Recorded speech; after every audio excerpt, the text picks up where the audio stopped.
What's going on, everybody? Wednesday, July 16th, 2025. My name is Kevin Smith. Thank you all so much for tuning in to Loud Majority Live. We got a jam-packed show for you guys today. Immigration numbers continue to hit record lows. I'm talking historic lows, not just in the last couple of years, but basically all time, as border crossings have basically stopped. They have basically stopped happening, which is good for a whole lot of people, including low-wage workers, the American people, and manual laborers. We're going to get into all of that. Also, new Supreme Court ruling says that Donald Trump can, in fact, deport illegal immigrants to third-party countries with very short notice. I might add, also, self-deportations continue to get bigger and bigger. Ted Cruz drops a fireball of a statement, which I completely concur with. And even with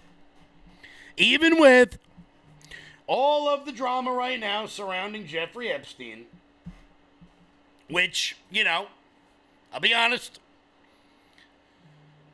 it's getting worse every day. Even with that, Democrats still unable to pick up any ground whatsoever in the generic congressional ballot and what exactly that means going into 2026. Before we get started, though, guys, hit that thumbs up button. Share the video out all over the place. Let's get rocking. Let's get rolling here. Let's get this live chat up onto the screen. Where is everybody today? How is it going? Things are looking good. Kevin, looking amazing. The likes of which no one. Well, you are now my favorite today, so thank you very much. I do appreciate that. I do absolutely appreciate that. Caps, what's happening from up in the Finger Lakes? All sorts of good stuff going to be happening. Also, some breaking news for my friends in Tennessee. I will be at the National Young Republican Conference in Nashville, Tennessee from July 30th to August 2nd. So if you're in the Nashville area and you want to come say hello, I would love to meet you. I would absolutely love to meet you guys. If you're in the Nashville area, come on down to that. That's going to be fun. We'll get you the details on that. I'll tell you what. I'll get you the details on that as soon as I get them, because I don't have them yet. Let's get rocking. Let's get rolling. How is everybody doing today? Good stuff all around. Natalie P. Year out. What's happening? Carol, how are you? Mr. Shy, good stuff. Good to see everybody. Hope everybody's doing phenomenal. Let me turn that mic up a little bit. What the hell is that? Let's get rolling. Let's get rocking. So, U.S. border crossing plummet to historic lows with Trump enforcement policies continuing to yield big results. And look, I want to be clear, the Epstein stuff hasn't been great. Hasn't been good. Hasn't even been medium good. It's been pretty bad, if I'm being totally honest with you. However, the majority of the Trump agenda we are getting. Now, that doesn't dispel with the idea that we should be getting exactly what we were promised. However, U.S. Customs and Border Protection, this from Fox News, reported the lowest numbers of border crossings in recorded history in June. Nationwide, there were just over 25,000 CBP encounters, the lowest monthly number the agency has ever recorded, including a historic low of 8,000 apprehensions. Encounters include legal ports of entry, whereas apprehensions are arrests of those who come in illegally. At the southern border alone, there were only 6,000 apprehensions in June, which is 15% lower than the previous record in March. June also brought along with the lowest numbers of apprehension in a day on June 28th to just 136. Why is this happening?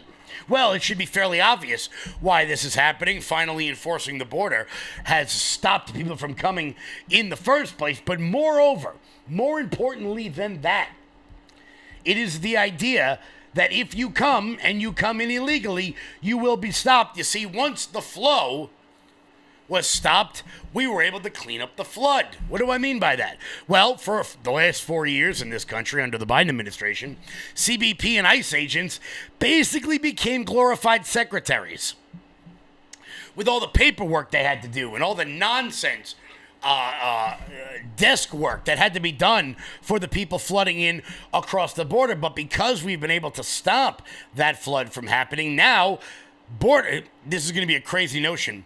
Border Patrol agents are now able to, get ready for it, strap in, are now able to patrol the border. What a thought. Instead of just being, nannies and babysitters for the unaccompanied minors. We still don't know where the hell a lot of them are. Apparently some of them are working in pot farms in California that donate to Gavin Newsom. Quote, for shutting down illegal crossings to seizing fentanyl and enforcing billions in tariffs, CBP is delivering results on every front under this administration. We are protecting this country with relentless focus. The numbers prove it. CBP Commissioner Rodney Scott said in a press release on Wednesday, like May, there were no parole releases compared to 27,000 in 2024. Quite literally, of the people apprehended at the border in the month of June and in the month of May, not one person was released into America. Congratulations, everybody. The border is finally closed. Drug seizures, the department said, were up 3% from last month in fentanyl seizures with 742 pounds confiscated. Notably, there was a 102% increase in meth seizures and a 19% increase in heroin seizures with a 9% increase in seizures of cocaine. So, for everybody in Miami, sorry. Turns out your cocaine is going to get a little bit more expensive. According to a press release, CBP also collected $108 billion in tariffs, all tariffs and taxes and fees, specifically noting tariffs imposed by the president. So we're getting the stuff that we were asked for. We're getting a lot of what we wanted. The Supreme Court has also ruled that illegal immigrants can be deported to third-party countries with as little as 6 hours of notice. This is big stuff. A new memo issued by ICE Acting Director Todd Lyons has stated that the U.S. immigration officials can now deport illegal immigrants to countries other than their home country with minimal advance notice. Now, why are they doing this? If you come from Guatemala, why are we sending you to the Sudan? Well, it's because many countries, including Cuba, Venezuela, and many of the other communist countries in Latin and South America, are not accepting flights from America. They're not taking their people back. So, having this out in the ether is reminding people that if you come here, you will be removed. Where you get sent is still up in the air. Because it turns out if you come from Caracas, Caracas don't want you back. Stands to reason why we are beginning to see a lot more self-deportations. We'll get to this in a second. The change made public following a Supreme Court case in June signals the Trump administration's intent to escalate removals. That ruling lifted a lower court's restriction that had previously blocked such deportations without a full screening process to determine fear of persecution. Following the decision, the U.S. deported 8 individuals to South Sudan from a variety of countries, including Laos, Cuba, Mexico, Myanmar, Sudan, and Vietnam. Now, just before we get to the self-deportations, because this is incredibly interesting, before we get to that, from CNN nonetheless, it is interesting.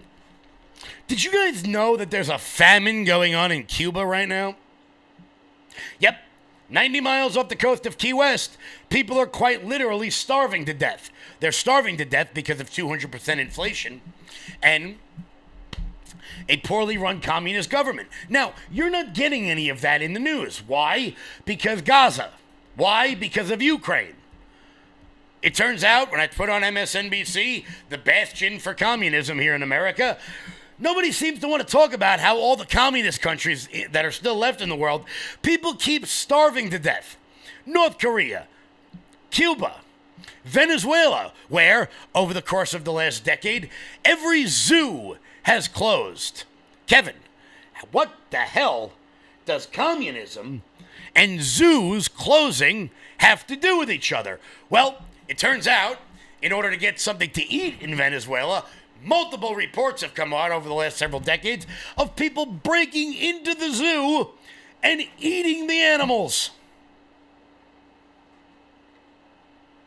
That's been reported several times over the last several decades, but turns out, you're not getting that sort of information. Not happening, but that's why you tune on to shows like this one. So with the border closed and illegal immigrants knowing that it is time to go, we are beginning to see a rash number of self-deportations here with CNN. These are the main pictures from our house that we didn't want to just throw away.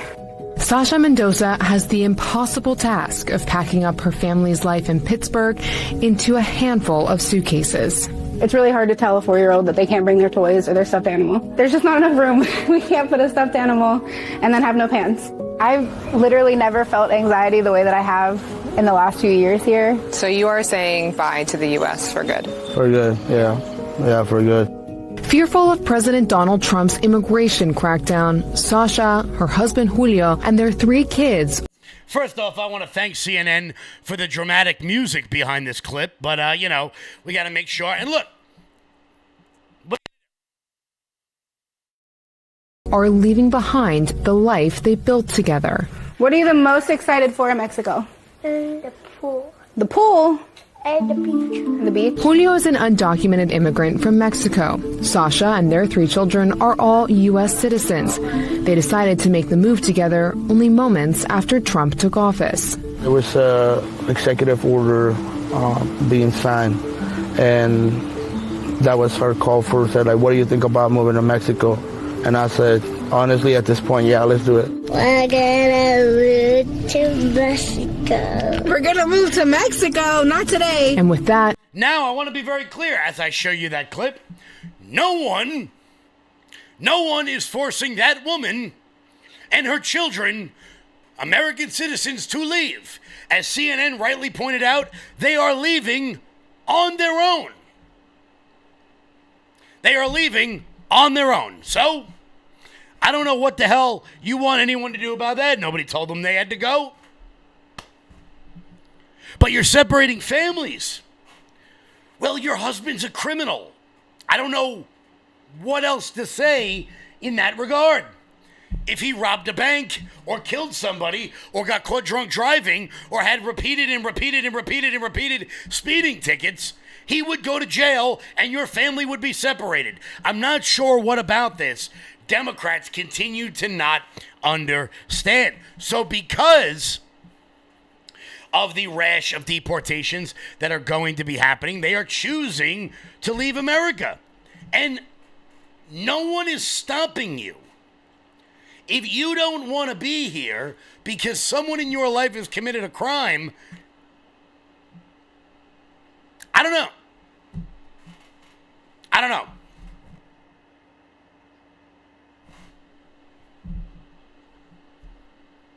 If you married a heroin dealer, you knew he was a heroin dealer. I'm very confused by the tragedy behind all of this. I really, really am. Look, do I want American citizens to leave? No. But if you want to go, nobody's stopping you. Nobody is stopping you. Although some people are attempting to stop this. Some people are attempting to stop ICE from enforcing federal immigration law. So much so that a California representative is now facing an ethics complaint for telling the commissioner of the LAPD that she wants to be informed when ICE is in town doing their job. We'll get to that in 1 second. Before we do that, Old Glory Bank. When big banks decide who gets access to America's financial systems and who doesn't, who do you think gets left out? middle Americans who proudly wave their pro-America values. Cancel culture in banking is corrosive. It limits your participation in a vibrant, free market economy. Fortunately, you can fight back. You now have the opportunity to invest in the bank that's investing in a fair American banking system, one based in freedom. Ownership in Old Glory Bank, the pro-America online bank, is here. Old Glory Bank is a full-service FDIC-insured bank that's the alternative to overreaching, un-American big banks. We stand for privacy, security, and liberty. We stand for freedom, family, faith, and the flag. We stand for all the values you stand for, and for the values big banks can't stand. So help keep banking in the hands of Main Street, not Wall Street. To invest in Old Glory Bank, go to oldglorybank.com.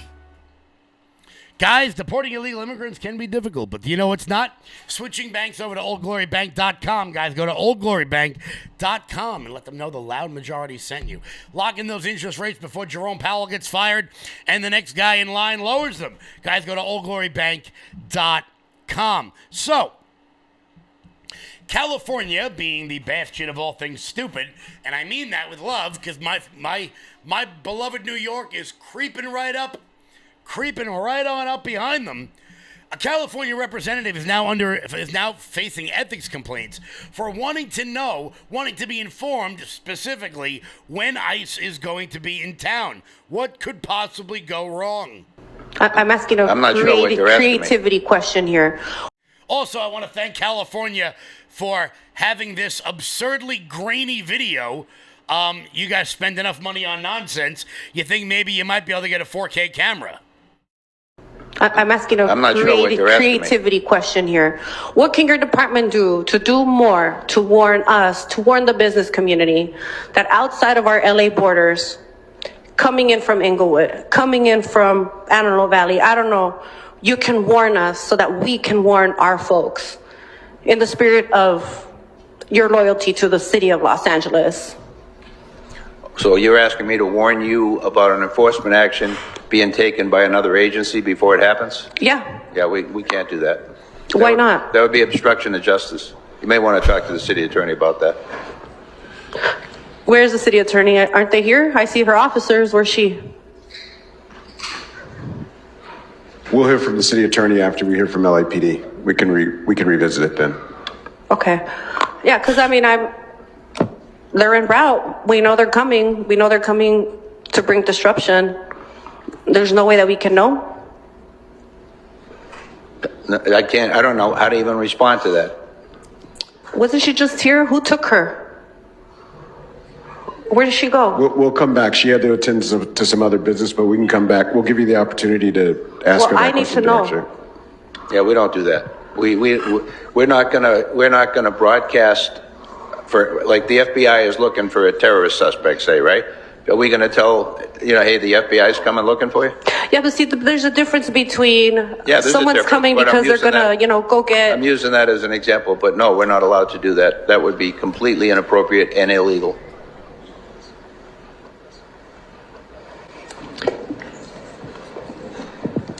Is she coming?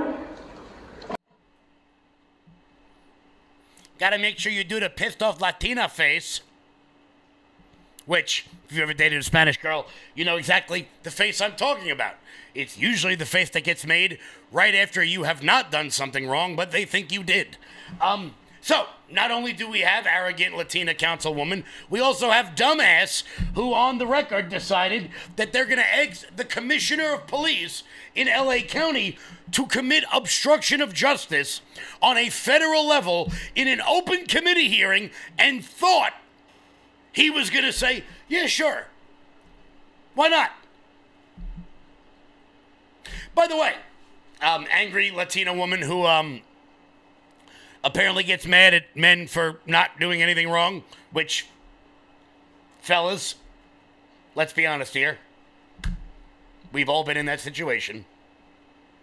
What are you going to do with this information? You're going to run out to Englewood? You're going to run out to South Central? You're going to run out to certain neighborhoods that are completely crime-infested, and you're going to let people in certain gangs, like the Barajas gang and MS-13, you're going to let them know that ICE is coming to pick them up? What in the sweet hell could possibly go wrong? What could go wrong? Imagine. We're back in 2011. And Barack Obama had called up the city council of Islamabad, Pakistan.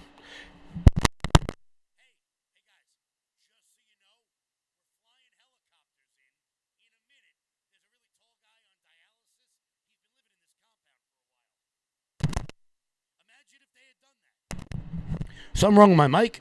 All right, I think no. Let's get that out of there. Sorry about that. Imagine if Barack Obama had informed the Pakistani government that they were coming to get bin Laden. What a dumbass. Why would she think he would have said that? But of course, we've seen, as we showed yesterday on the show, as Tom Homan slapped around a reporter from Politico who didn't know what the hell she was talking about. We've seen an almost 600% attack on ICE agents over the course of the last several months. We've seen that happen.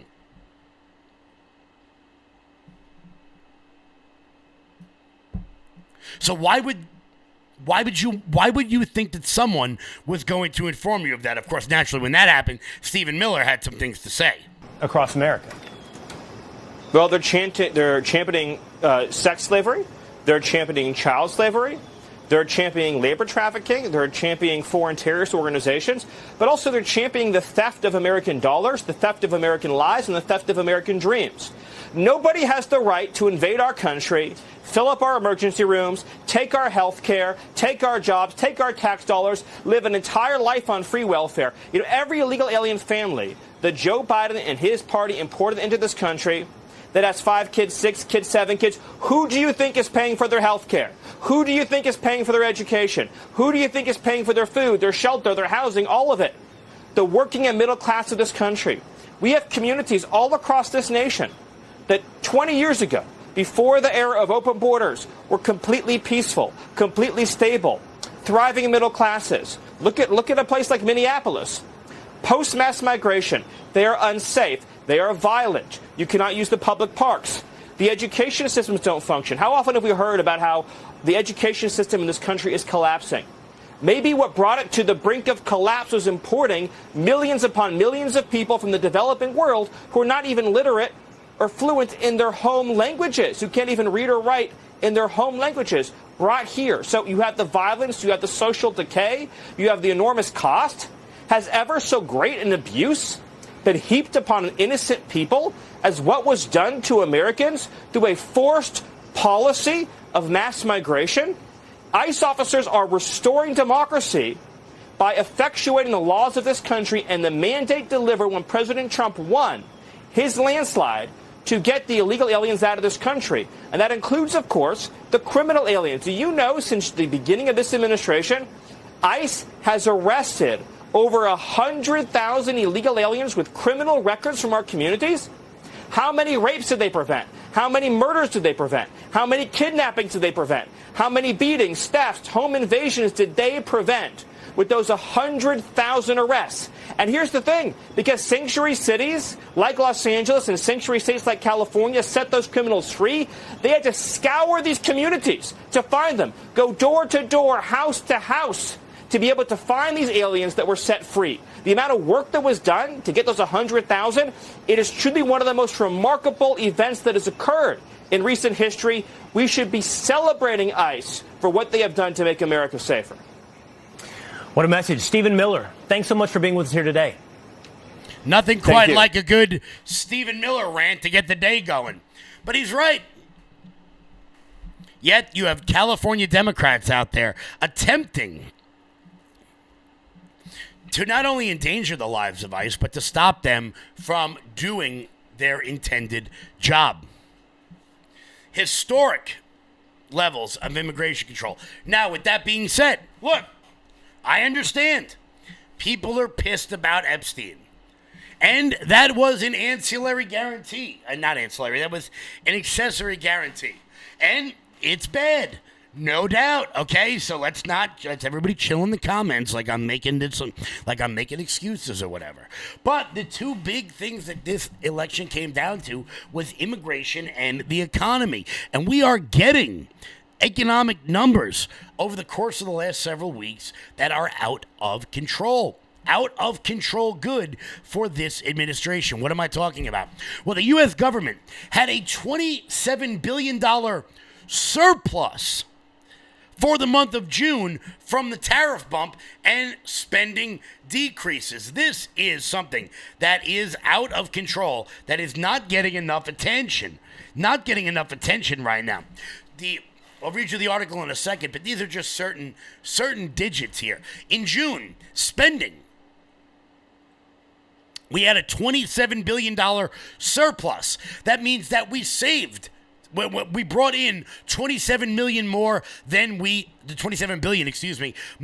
we spent. The expectation was we were going to have a $50 billion deficit, a full $77 billion swing. Wholesale prices, inflation, was at 0 in the month of June with a 0.2% inflation expectation. The consumer price went up 0.2%. It was supposed to go up 0.3%. Absolutely. The industrial production in this country for the month of June went up 1/3 of a point.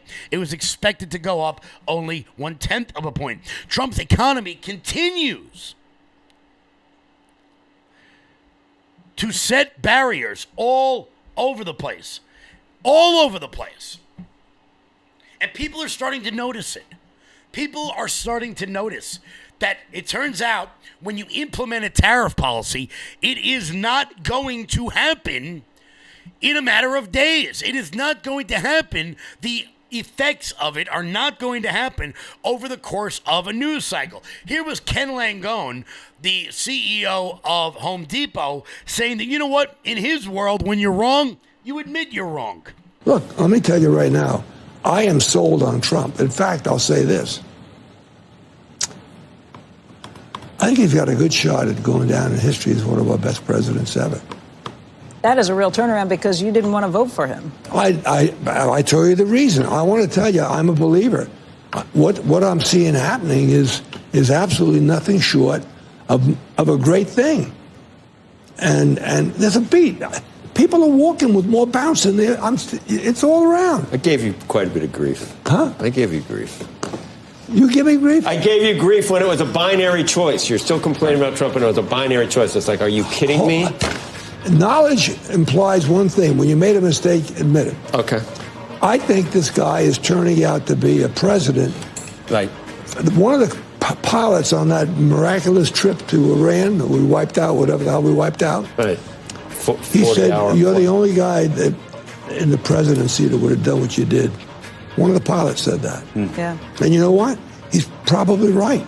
And of course, this comes on the heels of record highs in the stock market. Record highs. So despite the fact that tariffs are being put into place, your 401ks are actually doing better now than they were under the previous administration. What does that mean? What does that mean? That means that when, and eventually it's going to have to happen. Eventually it's going to happen. When the Federal Reserve cuts those interest rates, you are going to see a boom in the market like you've never seen before. With economic numbers this good, with inflation being virtually nothing, effectively nothing, the numbers are going to keep growing. As consumer confidence continues to build, as more and more of these trade deals continue to get cut with the president and with foreign nations, encircling China, which is what I've been talking about for months now. It is not about China as an entity. It is about making the deals with the countries around China. I'm talking about Bangladesh. I'm talking about Vietnam. I'm talking about Japan. It is making those deals to basically cut China off from the U.S. market. Moreover, people are making better decisions with their money. And that's what's most important. The NASDAQ yesterday ended up at another record high. The S&P 500 had a record rally. The Dow is just about at record highs. And this is even with some of the big stocks continuing to lag. The S&P 500 closed up 0.12%, hitting a record high in late June for the first time in 4 months. And this is with some sectors. Among the S&P 500's 11 sectors, discretionary stocks have delivered some of the strongest returns over the following 4 to 12 months of that setup, suggesting some tendency for a mean reversion. This is all good stuff because it turns out there's a long-term plan, and the long-term plan is being effectuated in a very serious way. In a very serious way. And I'm all here for it. The neocons of the past, they don't like it. Which means I love it. So even with all the Epstein stuff, and we're going to get to the most recent Epstein news in a minute because there was a vote in Congress the other day that many people don't really understand. It's a crappy procedural thing that for some reason we continue to do. We continue to have this archaic parliamentary system where you have to vote to end a debate on a vote so you can have a vote instead of just voting. But look, I wish we could change it, but we can't. It's a system we live in. We'll get to that in 1 second. Before we do that, here's Jeremy. Hey everyone, sorry to barge in like this, but I do want to talk to you about this opportunity for 45% off of Everyday Dose coffee. And this isn't just your regular coffee, folks. If you're like me, you love your coffee routine. I've loved my coffee routine since I was probably 16 years old. Unfortunately, as I've gotten older, some of the coffee that I love doesn't love me back and does cause bloating, does cause jitters, can only drink so much a day, and there's really only so much I could do with it. Now, Everyday Dose is known as Coffee Plus Benefits. And what I mean by that, folks, is A, there is an ingredients booklet in there that gives you a ton of different recipes on how to make cold brew coffees of all different kinds, lattes, different hot coffees, and more. But the greatest thing about Everyday Dose is it is known as Coffee Plus Benefits, meaning that you're going to have 100% Arabica coffee, and you're going to also have lion's mane, chaga, collagen protein, and nootropics that keep your brain focused. No jitters, no heart palpitations, and a ton of different recipes. And you're going to get a frother, a tumbler, a box set with a bunch of different gifts in it, an ingredients booklet for recipes, coffee, and more for only $27, folks. 45% off by going to everydaydose.com/LFATV. That's everydaydose.com/LFATV. Why not expand your experiences with coffee? That's everydaydose.com/LFATV. Guys, go to everydaydose.com/LFATV. Go to everydaydose.com/LFATV. So, let's get this live chat up onto the screen. Look, as I said, am I thrilled with everything? No, I'm not thrilled with everything, and I don't think everyone should be. I don't think any of us should ever be complacent about the things that we care about. However, things continue to look good. Now, obviously, when I talk about the complacency about the things we care about, I am talking about Epstein, the story that will not go away, the herpes of American politics right now. It keeps popping up at the most unopportune times, and when you want it to go away, it simply will not go away. Well, yesterday in Congress, there was a procedural vote. There was a procedural vote in order to vote on something to stop voting on something else. And it looked, from the naked eye, to those who are not in tune with the inner workings of how congressional procedure works, that every Republican voted against releasing the Epstein files. And that is not what happened. Marjorie Taylor Greene breaks that down on Benny Johnson. I got to correct something real quick. Please. So it's being reported that House Republicans unanimously voted to block the release of the Epstein files, and I want to straighten out the record right now. That is not true. If I could vote, okay. If I could vote to release the Epstein files, guys, you would have my vote. I would vote yes. Here's what just happened. It was a procedural vote, and we have these all the time. It's called a PQ. It's voting on the previous question. And if the Democrats had won the previous question, which I know sounds insane, it's one of these crazy rules in the House that are hard to understand, that means they would control the House floor. And that means they could bring up anything. They could bring up impeachment articles against President Trump. They could bring up a whole package of insane Democrat agenda items and force votes on the House floor on these things. That's what we voted against. We never allowed Democrats to have control of the House floor because we control the House floor. Yes. So it's a misunderstanding, and I just wanted to straighten that out. Look, a lot of people don't understand exactly the rules and procedures in the House. And look, they're archaic rules. I wish they would change. However, this is the world that we unfortunately live in. One more bit of congressional news at the moment is what happened yesterday, that J.D. Vance broke the tie to advance a bill targeting foreign aid, PBS, and NPR. Vice President J.D. Vance cast 2 decisive tie-breaking votes in the Senate on Tuesday to advance a $4.9 billion spending rescission package backed by President Trump. The measure would claw back federal funding for a range of programs, including the U.S. Agency for International Development, that's USAID, and public broadcasting, PBR and NPR. It is now headed into a marathon floor vote. The Senate was deadlocked on the procedural vote. There you go. There's another example of us having to sit through this crap to begin the debate on the controversial bill. Particularly, if you think the House rules are stupid, you should wait and see the Senate rules. They are 10 times as worse. So in the Senate, you have to have, you ready for this? You have to have 51 votes to decide to begin a debate on a bill you need to get 60 votes for.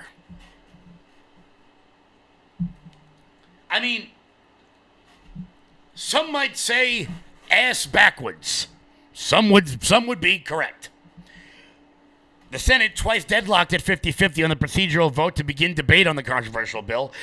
In both instances, Vance stepped in to break the tie and push the measure forward. Of course, the 3 people who voted against it should not come as a shock to anybody would be Mitch McConnell, Lisa Murkowski, and Susan Collins. Yeah. Despite that, the rest of the GOP caucus unified behind President Trump's push to slash the federal funding, allowing the legislation to clear its final procedural hurdle with Vance's help. Now the Senate begins 10 hours of debate, during which Democrats are expected to forcefully oppose the package, criticizing it for its deep cuts to foreign aid and funding public broadcasting. Republicans are likely to stand firm, touting the bill as necessary measure to rein in spending. Following the debate, the Senate will move on to its so-called vote-a-rama, where we expect senators to work one full day and then praise them for doing so. Among the expected changes to the GOP-packed amendment to preserve about $400 million in spending for the presidency's emergency plan for AIDS relief, a Bush-era program aimed at combating HIV globally. All right. You know, not great, but all right. I'll live with that. But some people on both sides of the aisle really want to keep funding Sesame Street in Iraq. Now, naturally, when we look to the dumbest take in the House of Representatives, we can look to, there's a handful, but I think we're going to land on Jasmine Crockett, who said that the reason why American taxpayers have to spend $20 million to fund Sesame Street in Iraq, a place where most people don't have television sets, is because that will change the narrative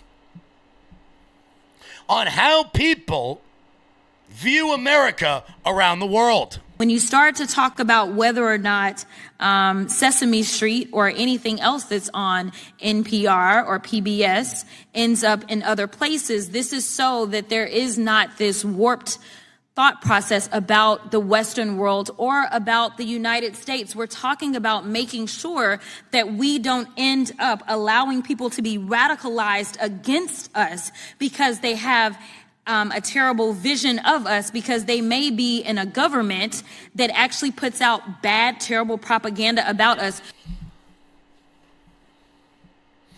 So we have to spend millions and millions of dollars funding Sesame Street in other countries so that they won't bomb us.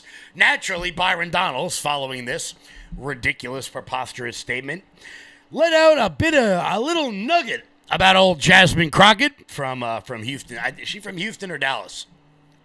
Whatever. Texas, do better. And by the way, to the Texas young Republicans out there, can you just endorse Peter Junta already and restore young Republicans and get it out of the way? Most of your damn chapters have done it. None of you know what I mean by that, but for those who know what it means, just get it done. Byron Donalds had an interesting take on this one. My team would schedule events, and I would go into different arenas, different symposiums, conferences, everywhere, talking about the president's agenda, what we were going to do to make America great again. And one of my colleagues, you know her, she was supposed to debate me a couple times. The president refers to her as Crockett.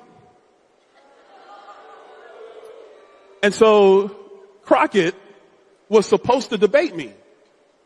And a funny thing happened. Her schedule would always change. I would be ready to go. My team would say, all right, sir, she's coming in, you're going to debate about this stuff. And it would change. And miraculously, she couldn't do it. I think I remember one time we were in Philadelphia, and we were supposed to do a debate for NPR. And all of a sudden, her schedule changed. And the reason why the schedule kept changing is because we understood very quickly that when you try to debate somebody who knows the facts, has the substance, brings common sense, and has a better argument, it's better for your schedule just to change. It might be better for you to just find something else to do. You see, we live in a country where it is your voice that is what truly matters. Not a lot of us who are on stage or even do TV interviews or on social media. It is your voice.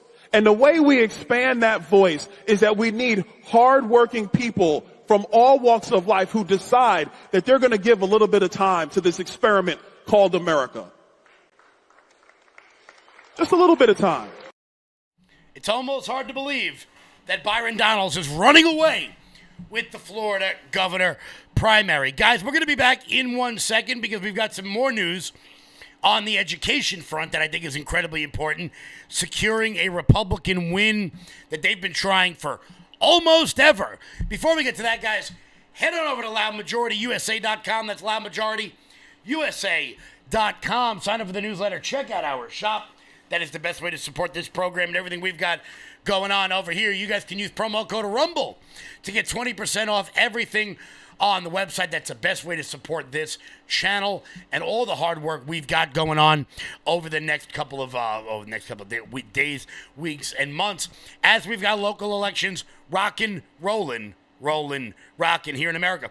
Also, I want to thank Derek Peterson for his recent order. Derek, if you are watching, can you please shoot me an email?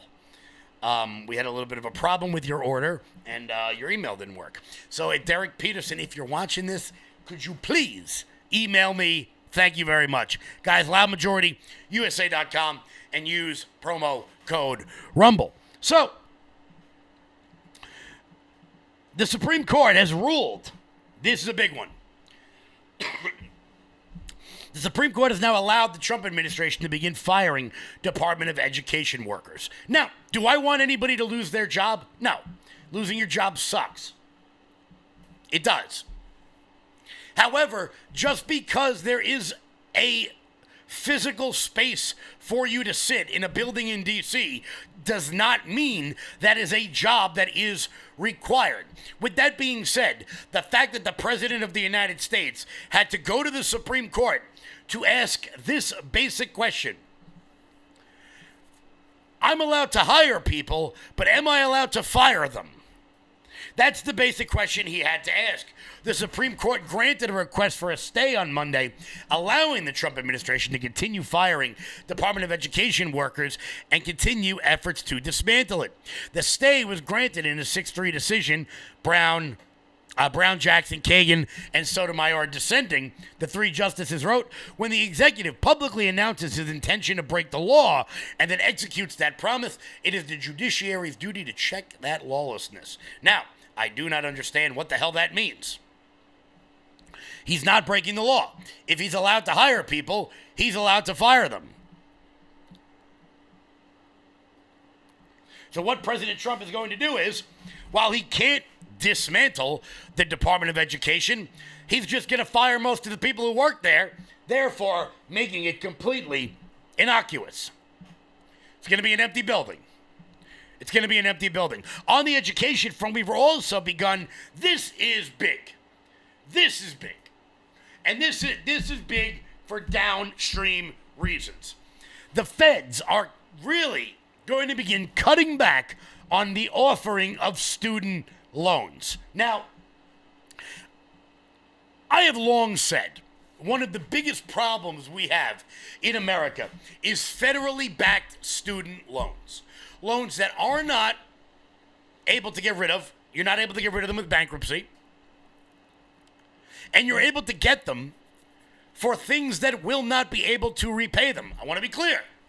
If you're smart and you're poor and you live in a bad area and you really want to get a good quality education, something in STEM, something in medicine, something in computer science or engineering, I have no problem with us as a society funding a smart kid who is poor and who can get into MIT legitimately and wants to become an engineer.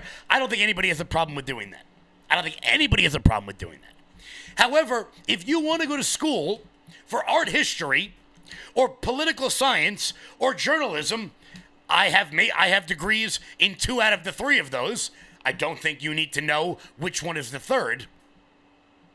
If you want to go for useless majors, go ahead. Pay for it yourself. Because once the federal government began to back student loans and remove them through bankruptcy, it allowed the colleges to begin charging whatever the hell they wanted, with almost no limits on what they were able to charge, because you're going to be stuck with that for life. I'm sorry. If you want to go to school for, I keep using art history as the example, not because studying art is not important, but because there's like 19 total jobs in that field, and it turns out they're all taken already.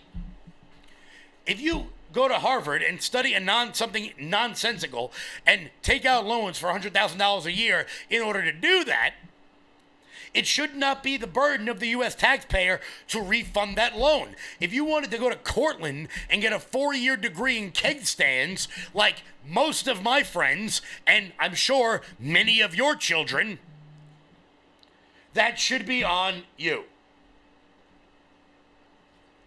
That should be on you.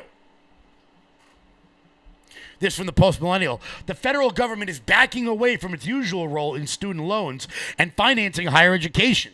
Provisions in Donald Trump's Big Beautiful Bill, which was signed into law on Independence Day, has provisions to begin to reverse the federal government's role in that matter.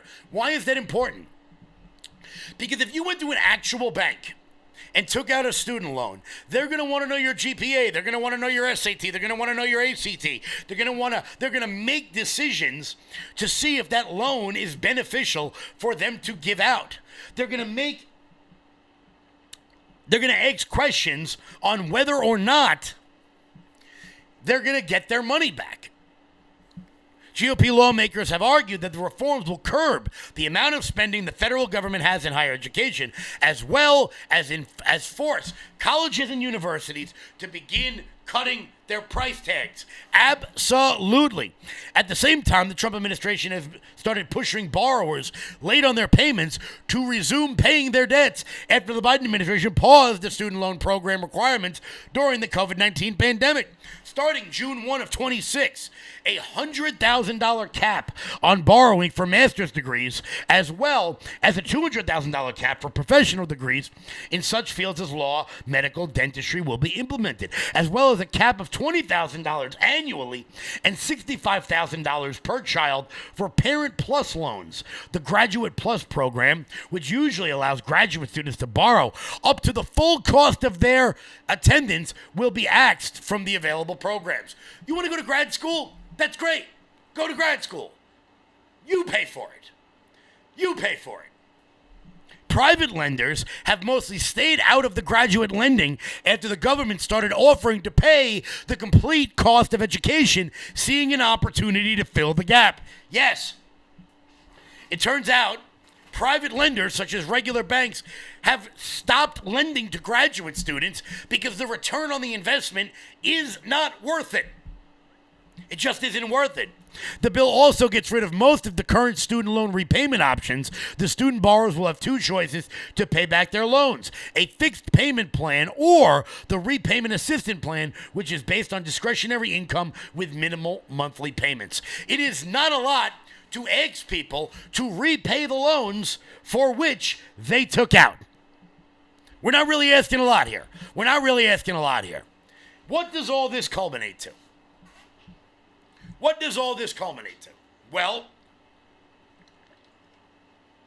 it turns out the closing of the border, economic booms, getting men out of women's sports, repaying the debt in which you chose to take out. All incredibly popular positions. All of them. And that's why, even with the last 2 weeks of this Epstein saga that will not go away like a creepy ex-girlfriend, she just keeps popping up in your DMs, left and right and left. Even with all of that, Democrats have still not been able to close the gap. Here was the most animated man in news, Harry Enten.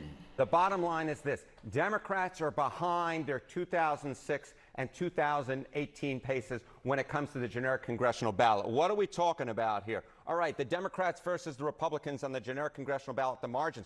Look at where we are now. Democrats are ahead, but by just 2 points. Look at where Democrats were already ahead by in 2017. They were behind by 7 points. How about 2005 on the generic congressional ballot?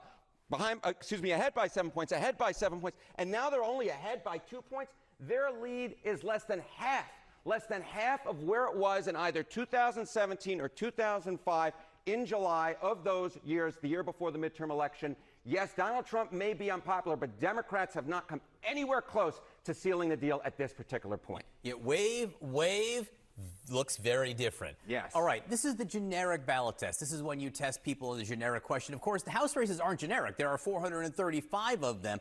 What happens when you go race by race? What happens when you go race by race? Well, it's the same idea. Okay, House seat ratings with a GOP president like back in 2005 and, of course, 2017. More net pickup seat chances. Well, last time around, look at that. Democrats were ahead by 33 seats. How about in 2005? Democrats were ahead by 7 seats. What's going on right now? It's actually Republicans. Republicans with more net pickup chances at plus 12, according to the Cook Political Report, when you add in the likelies, the leans, and the toss-up races. So it's not just on the generic ballot where Democrats are behind their 2017 and 2005 pace. It's actually when it comes seat by seat, you see that, at least at this particular point, Republicans actually have more net pickup opportunities. This doesn't look anything like those wave elections back in 2006 or 2018. If it doesn't look anything like those years, what does it look like? Okay, so what does it look like? Well, let's take a look back at the generic congressional ballot. What was going on in Ipsos in October of 2024? Democrats were ahead by 2 points.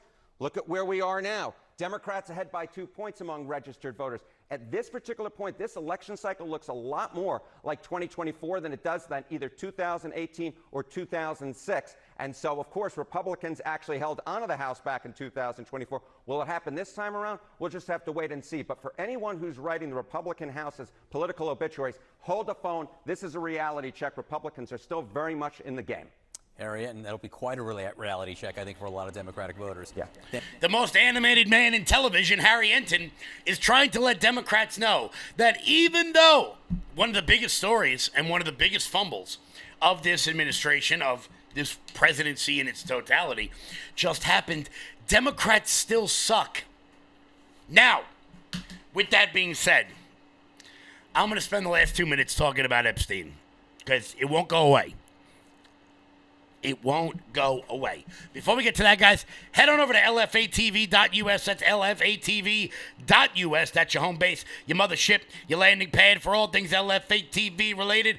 Check out the LFA TV store. And while you guys are there, consider becoming a monthly donor over at lfatv.us. That is the best way to support this program, this network, everything we've got going on over here. Head on over to lfatv.us.